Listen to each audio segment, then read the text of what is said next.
ભારત આર્થિક રીતે તો પછાત વિશ્વની સરખામણીમાં છે જ.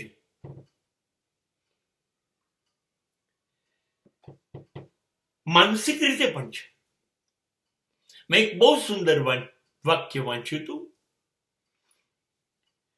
કે ધનવાન ભારતમાં ગરીબો રહે છે.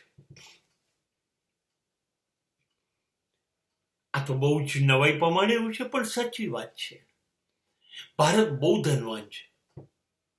ભારત પાસે હિમાલય જેવા અસંખ્ય પહાડ છે, ગંગા જેવી ઢગલાબંધ નદીઓ છે, આપણી પાસે રણ છે, જંગલો છે, જમીન છે, તળાવો છે, ખેતી થઈ શકે છે, વનસ્પતિ છે, પશુ છે, અને માનવીની સંપત્તિ અગાધ છે. દુનિયામાં દરેક દેશો પાસે આવું નથી. એ દૃષ્ટિએ, કુદરતની દૃષ્ટિએ માણસ, ભારત સૌથી સંપત્તિવાન છે, ધનવાન છે. પણ આપણને જ્ઞાન નથી આપણી ધનિકતાનું, આપણી સમૃદ્ધિનું. આપણને ના આપણા પર્વતોનો, ના નદીનો, ના જંગલોનો, ના ખીણનો, ના રણનો, ના પશુનો, ના પક્ષીનો ઉપયોગ કરતા ના આવડ્યું. આપણે અજ્ઞાની છે, અનાવડતવાળા છે, અને માટે આપણે ગરીબ છે. એક માણસ આખી જિંદગી એક ઝાડ નીચે બેસીને ભીખ માંગતો રહે વર્ષો, અને મૃત્યુ પામ્યું ત્યારે ત્યાં સમાધિ બનાવી એમ વિચારીને ગામના લોકોએ એ જગ્યાને ખોદી, અને ખોદી તો એની નીચે અબજો રૂપિયાનું સોનું ભરેલા જગ મળી આવ્યા. વાર્તાનો સાર એ છે, આટલી બધી સમૃદ્ધિ હોવા છતાંય બેસીને આખી જિંદગી ભીખ માંગી. એને ખોદીને તપાસ ન કરી, નહીતર જીવતે જીવ ભીખ ના માંગે સમૃદ્ધ થઈ જાય. ભારતની સ્થિતિ આ જ છે. કુદરત ચારે બાજુ વરસી છે તમને આપવા, અને તમને ઉપયોગ કરતા નથી આવડ્યો. આ જ સ્થિતિ આપણી તબીબી વિજ્ઞાન, મેડિકલ સાયન્સમાં છે, એન્જિનિયરિંગ સાયન્સમાં છે. આપણી આ જ સ્થિતિ છે.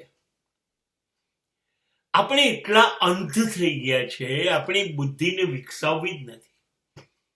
બધું ઈશ્વર કરશે, કાં તો નસીબ જાણે. અરે મારું નસીબ જ આવું છે.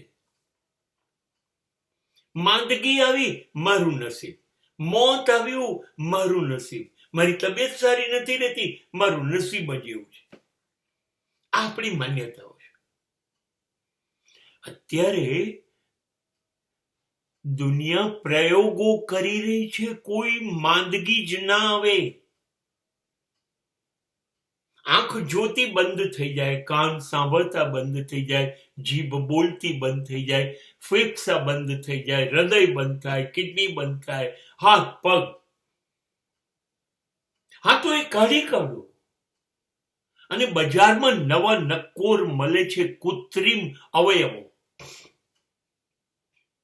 આંખ બીજી નવી જ નંખાઈ દો, કાન બીજો નવો નંખાઈ દો, ફેફસા નવા નંખાઈ દો, ઢીંચણ નવા નંખાઈ દો. શરીરની જે મુશ્કેલીઓ હતી બંધ થઈ ગઈ.